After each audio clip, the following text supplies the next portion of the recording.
ગદ્દા પ્રથમ પ્રકરણ 45મું શ્રુતિકથિત ભગવાન સાકારપણાનું સંવત 1876ના મહાસુદી 10 દશમને દિવસ સમય જ શાબ્દિક શ્રી સહજાનંદજી મહારાજ શ્રીગૌડા મધ્યે વખાના દરબારમાં શ્રીવાસુદેવ તમારા મતલની આગળ ઓટા ઉપર માત્રાદે મુખારવિંદે વિરાજમાન હતા અને ધોળી ચાદર ઓઢી હતી ને ધોળો ખેસ પહેર્યો હતો ને માથે ધોળી પાગી હતી અને મુખ્યમુખવિંદની આગળ પોતાના મૂળનિદેશના હરિભકતની ભરાઈને બેઠી હતી.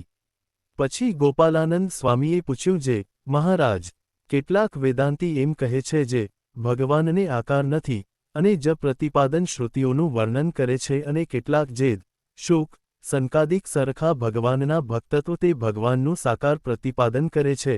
તે બેમાંથી કોણ સાચા છે?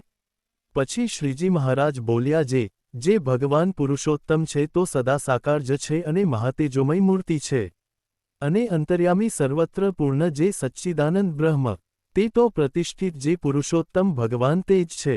અને એમ પણ કહ્યું, જે તે ભગવાન માયા સામું જોતા હવા અને શ્રુ જુએ ત્યારે તેને શું એકલી જોઈને જ હોય?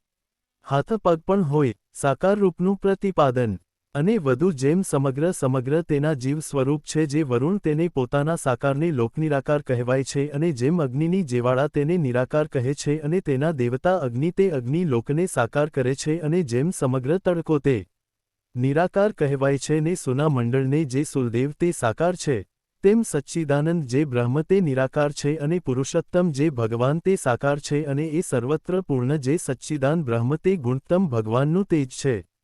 અને કોઈ એમ કહે જે શ્રુતિમાં એમ કહ્યું, જે પરમેશ્વર તો કરચરણાદિકે રહે છે ને સર્વત્ર પૂર્ણ થાય છે, તો એ જે શ્રુતિએ કરચરણાદિકનો નિષેધ કર્યો છે તે તો માયિક કરચરણાદિકનો નિષેધ કર્યો છે.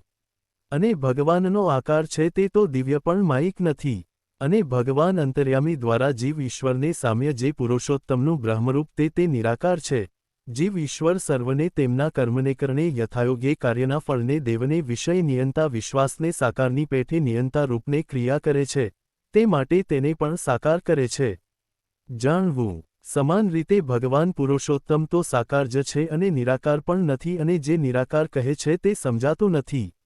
ઇતિ રાજ્યમ 45. અવાજ અવનવા ભક્તિ મેં વિડિયો માટે વિડિયો કો લાઇક અને અમારી ચેનલને સબસ્ક્રાઇબ કરો અને બેલ આઇકન દબાવો જેથી સૌથી પહેલા વિડિયો તમારા સુધી પહોંચે. આગળના વચનામૃત માટે જલ્દીથી કોમેન્ટમાં જય સ્વામિનારાયણ લખો.